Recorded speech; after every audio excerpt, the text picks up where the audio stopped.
ச்சே, அவ்வளோதான் எல்லாம் முடிஞ்சில்ல. எஸ் மக்களே, சிஎஸ்கேவோட ஐபிஎல் மேட்சஸ் நேற்றோட முடிஞ்சு. ஆனால் நான் நேற்று வரைக்கும் குரூப் ஸ்டேஜ் மேட்ச் தான் சிஎஸ்கேக்கு முடிஞ்சிருக்கு, கண்டிப்பாக ப்ளே ஆஃப் போவாங்கன்னு ஒரு சின்ன நம்பிக்கையாச்சும் இருந்தது. ஆனால் அதையும் நேற்று உடச்சிட்டாங்க மக்களே. நேற்று குஜராத் ஃபஸ்ட் பேட்டிங் பண்ணாங்க. என்ன மாதிரி பேட்டிங்!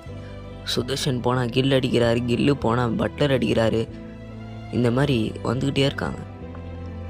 மொத்தமாக 229 ரன் அடித்தாங்க. ஆனால் செகண்ட் இன்னிங்ஸில் சஞ்சு இருக்கார், ருத்து இருக்கார், மேத்யூ ஷாட் இருக்கார், சிவம் டூபே இருக்கார், டெவால் பிரவிஸ் இருக்கார். நினச்சா சஞ்சு ஃபஸ்ட்டு ஓவரோட ஃபஸ்ட்டு பாலே அவுட்டு.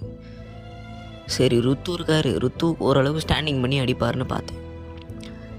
ருத்துவும் அடிக்கலை. மேத்யூ ஷாட் ஓரளவு ஸ்டாண்டிங் பண்ணார். இன்றைக்கி ஒரு பெரிய நாக் மேத்யூ ஷாட்கிட்டேருந்து வரப்போகுதுன்னு நினச்சேன்.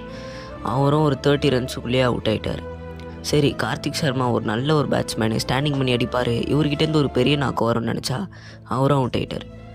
சிவம் டூபே நேற்று நல்லா விளையாடினாருங்க. உண்மையாலே செம்மையாக அடித்தார். 6-4 அடித்து ஓல்டு ஓஜி சிவம் டூபேவை பார்த்த மாதிரி இருந்தது. அதுக்கப்புறம் சிவம் டூபே அவுட் ஆகிட்டார். அன்ஷுல் கம்போஜ் வந்தார், 6-4 தெருக்கி விட்டார். ஓகே, அன்ஷுல் கம்போஜும் டெவால் பிரவிஸும் ஓரளவுக்கு பார்ட்னர்ஷிப் போடுவாங்கன்னு நினச்சோம். டெவால் பிரவிஸ் அவுட் ஆகிட்டார்.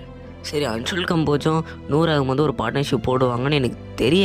பார்ட்னர்ஷிப் போட மாட்டாங்க, ஆனால் கொஞ்சம் போட்டால் நல்லாயிருக்கும். அட்லீஸ்ட் ரன் ரேட் ஆச்சு நம்ம அதிகமாக கொடுக்காமல் விளையாடலான்னு நினச்சேன்.